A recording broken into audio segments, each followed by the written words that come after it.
a major public health concern and questions about how much the medical community is truly on the case as they race to contain Ebola in the United States after the first diagnosis on U.S. soil. Of course, how much of a race is it if the hospital in question initially sent home the patient, a Liberian national, and the hospital seemed oblivious to months of Ebola warnings? And how much of a race is it if public health officials did not send anyone to dispose of the sheets and towels he used at his apartment in Dallas, where he lay sick for days?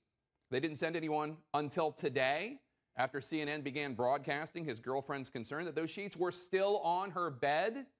Race? Is that the right word? Right now, health officials in Texas are working to identify every person who's been in contact with the first man ever diagnosed with Ebola in the United States, Thomas Duncan. Authorities are getting in touch with about 100 people who might have had direct contact with Duncan and monitoring a dozen of them, including 5 school kids from 4 different schools. And here's how some parents in Texas found out. It has been confirmed that 5 students may have come in contact with an individual recently diagnosed with the Ebola virus. A robocall. We're also finding out what it's like inside Duncan's home behind the walls of a quarantine from his partner, who spoke to Anderson Cooper today and said they stayed in the same bed.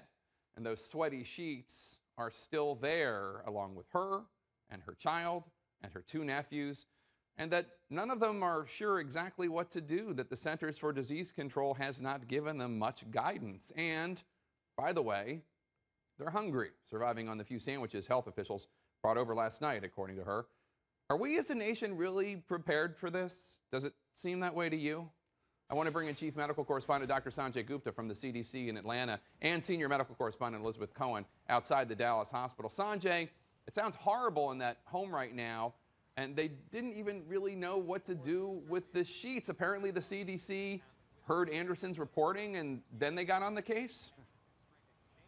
Yeah, there was some movement certainly after those reports, and we were talking about it on the air, and shortly thereafter the CDC, they basically told us, they said they're going to be sending over medical contractors to go help clean up the sheets and the towels and address other issues, as they put it. I thought there was 2 interesting things about that. One is the other issues. I'm not sure what they were talking about. Were they talking about just generally communicating to this woman the things that she needed to be doing? Had those things already been communicated or not?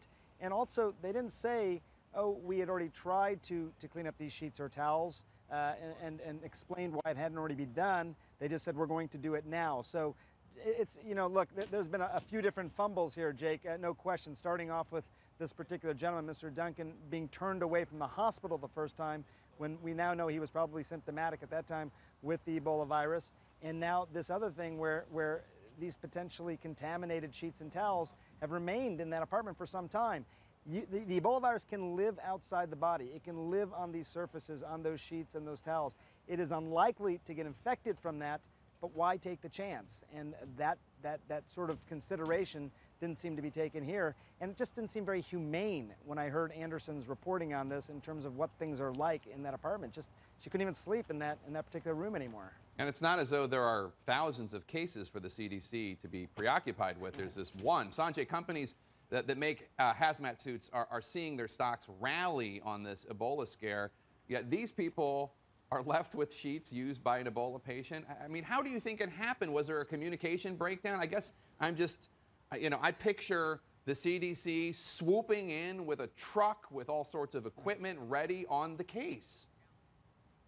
Well, you know, I'm not sure any excuse I would give would be satisfactory, because look, if it were me, if it were my family, entirely unacceptable. Just, there's nothing that you can say. I mean, one thing they brought up in a press conference subsequently was that they couldn't find a lot of volunteer medical contractors to go in and do this sort of work. Apparently they were turned away when they were asked about this before, contractors who'd go actually clean up that apartment. I guess that's not entirely surprising, but again, Jake, to your point, I wonder why some of this wasn't sort of planned in advance. I mean, they've had months to sort of think about this sort of planning. Who was going to be responsible for some of the medical waste cleanups associated with Ebola? So, you know, again, I'm not sure there's any kind of an excuse that will suffice here.